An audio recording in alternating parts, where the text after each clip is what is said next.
I struck the match and tossed it onto the dry hay bales stacked against the saloon's back wall, the whoosh of ignition louder than my pounding heart. Karen screams from inside, mid-toast to her Botoxed guests, with a soundtrack to my unraveling sanity, a symphony of entitlement I'd endured for years. As the fire crawled up the wood like a scorned lover, I whispered, "This is for every rule you broke, you suburban tyrant," and walked away before the sprinklers could douse my revenge. It started innocently enough, or as innocent as anything gets in Willow Creek Estates. Our gated slice of American dream gone sour.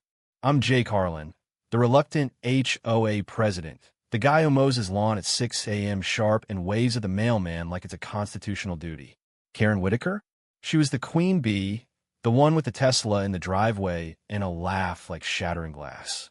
We've been neighbors for a decade, back when her husband still pretended to care about PDA fundraisers. She chaired the welcome committee, organized block parties with Pinterest-perfect charcuterie boards, and once baked me lemon bars after my divorce. Warm, flaky, the kind that make you think maybe people aren't all snakes in yoga pants. But Karen had an itch for control, the kind that itches louder in middle age. Our covenants were ironclad. No events over 20 people without board approval, no amplified music past 9 p.m., and absolutely no booking the community saloon. That creaky old barn we'd converted into a venue for weddings and barbecues, for personal glory. It was our shared asset, funded by dues we all griped about. I enforced the rules fairly, or tried to. Find the kid down the street for that drone buzzing too low, mediated the fence color feud between the Johnsons and the Lees. Karen? She tested every boundary like it was a personal challenge from God. The betrayal hit last spring, when she cornered me at the annual potluck, her wine glass sloshing Merlot like blood. "Jake, darling, I need the saloon for my 50th. Big bash, caterers from the city, DJ from Spotify's top charts, the works. It'll be legendary." I reminded her of the rules, polite as pie. "Submit the form, Karen.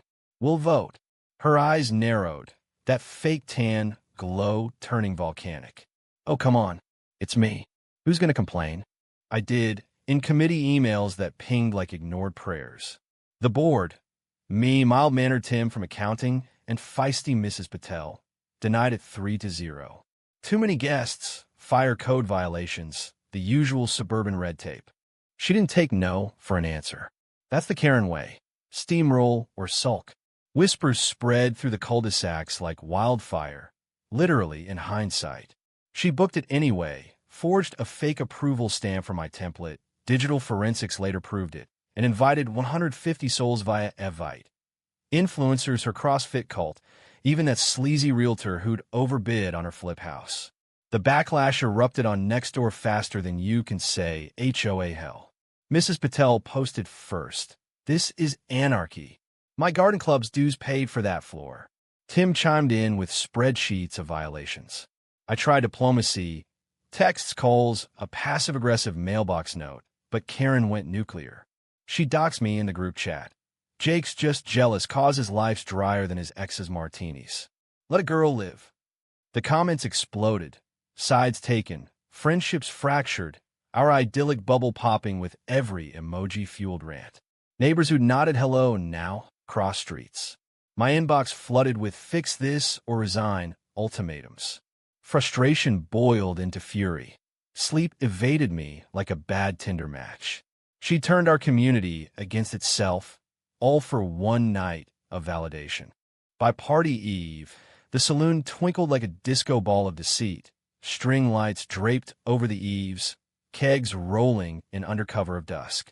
I parked my F-150 a block away, heart hammering harder than the bass thumping from her pre-game playlist. Sirens? That was later. What I did was premeditated poetry. A can of gasoline from the garage, those hay bales she'd stored for rustic vibes, and a Zippo engraved with my late dad's initials. Ironic, since he'd hated busybodies like her. The fire department called it arson, but the investigators bought my alibi, grocery run for milk, time-stamped receipt. Karen? She lost everything. The insurance lapsed. Turns out forging docs voids coverage. Her husband filed for divorce mid-rebuild, citing pyromaniac associations.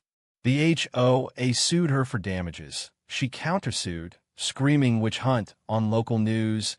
Her highlights frizzed from the smoke. But the real sting? Willow Creek rallied around me. Potluck invites tripled. Tim bought me a beer.